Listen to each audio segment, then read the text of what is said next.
3 Kilobytes would like to thank G2PO for providing them this review copy of this game. Go to g2po.com.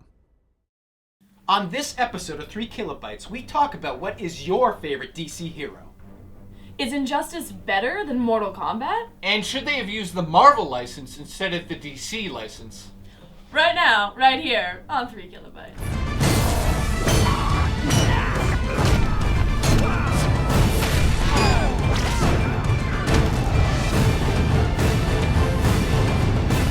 We're in position.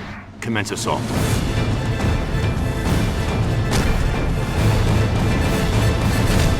Hey, Hello? why do you get a good cup and I get nothing? I like your cup. My cup is from the future. Welcome to the new set. We didn't want to make it too different. But we have a second. We actually have a second set. You'll see it later one day. It's over there. So welcome to the new 3KB. It's not too different, but it's new. We have a new format. Hope you're excited. So today we're talking about Injustice: Gods Among Us. No, we're not. Yeah, we are. Yeah, we are. It's not always about you. And it's a fighting game! Created from the same people who made Mortal Kombat 9, and that was our favorite fighting game. It's all DC Comics, so that's amazing. Excuse you. Excuse you. So the story of this game is... Joker blew up Metropolis with an atomic bomb. Boom! Atomic. And then something happens. We don't want to tell you what And happens. it's horrifying. I read that they were allowed to basically do new things with these characters. And DC was okay with it. So it's amazing to see the team behind Mortal Kombat get their hands on a license like this. There's 25 different characters, including people like Aquaman, Superman, Wonder Woman, Sarah Palin. Doomsday, Flash, Green that? Arrow, Raven. And I'll tell you right now, it's so well balanced, and that's what makes this game better than Mortal Kombat. And that's the thing, you have the powerful characters that have brute strength, like Lex Luthor and Superman and things like that, but then you have the gadget characters who have weapons or use external items to fight. Like, you're not going to put Harley Quinn against Superman and think that's going to be a fair battle on a little arena like that. So they've pulled in other things. I'm going to mention the arenas. They have the Fortress of Solitude, they have Metropolis, they have the Batcave, they have a bunch of places that you've seen in other video games or maybe in movies. What and about now the you can fuck play in then? them. DLC. What's really cool about all of the arenas now is there's 2 actual tiers to it, and you can pick which side in single player if you're just doing a single fight, if you want to be in like tier 1 or tier 2 of that level. They did something amazing. If you're at the end of the levels and you do a really good combo, every once in a while you punch somebody and they go through the earth or through the walls or up through the ceiling, and you land in a different part of that map. It's better than when you first saw something like that in Dead or Alive on like the original Xbox, where it was levels in the arena. A strong character might be able to pick up a car and throw it at someone, whereas another person might jump off it and avoid getting hit by it. What's also cool about this game is you have a super meter, and that fills up as you do combos and fight well. And some of the super moves on these characters, on these heroes, are amazing. Like the Flash, you can go around the planet, whoop, and then punch the guy right in the face or the balls. Aquaman? I like it. Tidal wave comes, goes shh, Yeah. and then he goes and he spears you and he pulls you What up, about and the then shark? the shark goes ah! I loves me some Superman. Elroy's behind you. What do you think his cape is made out of? It's a movie, you idiot. Like certain fabric?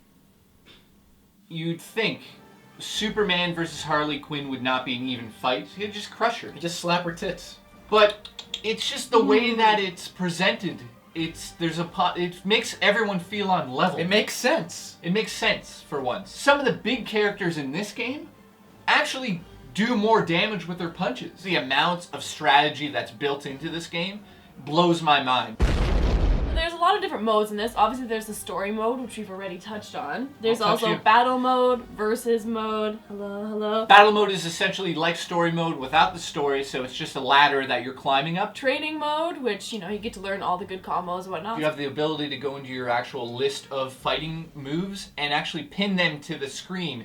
So when you come out of the menu system, you see them on the screen. Then there's the Star Labs mode, and there's 240 different challenges. So the mini games are awesome. They really changed it up here where, like, it's crazy. Like, at one point, you're the Joker, and you have the cards. You have to hit a sequence of buttons really quick, and then you can knock down the enemy with the cards. And what that does is you start that fight with the special ability. And the green arrow goes like first person, and you shoot arrows at the enemy. It's amazing to see them step out of their comfort zone. So they could have just made a fighting game, you hit the start button, you're fighting, but this is a little bit different. So we want to ask you guys, number 1, what is your favorite DC comic hero of all time, or villain? Number 2, is this game better than Mortal Kombat? And number 3, should they have got the license from Marvel instead of DC? Would you have rather seen Marvel characters in this game? Let us know in the comments section below. Answer those 3 questions, please, or else I'm going to cry like a little girl. Who's menstruating? So question 1 is, who's your favorite DC hero villain? For me,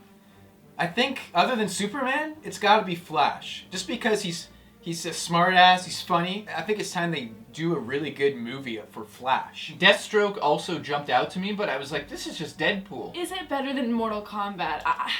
Mortal Kombat was really great, and the finishing moves were mind-blowing. It was so bad that, you know, places banned that game.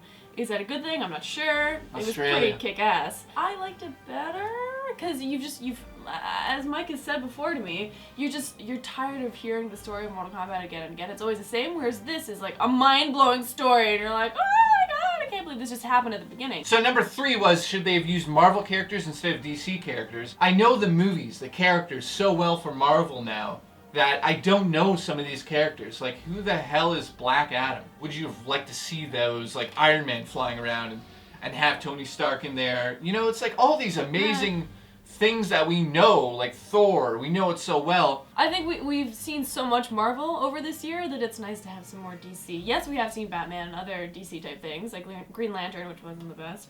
But, you know, Marvel really has captivated us this year, I think. Let's not forget Marvel vs. Capcom. We played the shit out of that fighting game, and it's time to have a DC version of that. So what do you guys think? Does Marvel have better characters for fighting games? It's not just a fighting game, it's like, it's something else. But I mean, at its roots, obviously it's a fighting game. You always go back to the fighting game, and you have to learn how to do good combos. You have to know your buttons, etc., etc. If that's not something you like, then you're not gonna like it. But if you don't mind learning the combos and whatnot, it's a beautifully done game. Yeah. Really interesting, exciting, and the characters are amazing, as are the backgrounds. My favorite things about this fighting games are, I love the mini games, I love the DC characters, and I love the power meter and the special moves. That's so cool. I definitely think you should try this out, even if you don't like fighting games. And I can't think of anything wrong with it. It's a really good game. It's got some stuff going for it. My favorite thing about the game has to be the amazing backgrounds. I loved how dynamic they were, how certain characters could pick up things and then smash other characters with them, and others would bounce off of them, or you would stomp and stuff would squirt out at someone. Also the way that you could go into another area just by punching someone through a wall. Super cool. So it's nice to finally get to know new stories. It's nice to also get to know these new characters that I don't really know. I didn't know Raven or Aquaman that much. I've heard of Aquaman, but I didn't know anything about him. I know Aqua. Yeah, you do. Just the game itself was beautiful. They did such a good job. My favorite thing about this game has to be the inclusion of the destructible backgrounds, the fact that while you're fighting and you're throwing each other around, the environment changes. So in the Batcave, the actual bat wing falls off the ceiling as you're doing a special move, and that is amazing to see. Also the inclusion of the ability to grab certain things out of the backgrounds. So I really like what they did. Good job. Well done. We liked. Good job, Ed Boon. And I love Wonder Woman's chest. Huge. I love her collarbones. Yeah, I'm sure it's her collarbones that you love. So I ready? love her shoulders. Yeah. Booyah! Oh, Just shut up. Everyone shut up. If you guys like this video, check out our Mortal Kombat review video. And we also did a video on The Dark Knight Rises, so check that out as well. Thank you guys. I'm gay!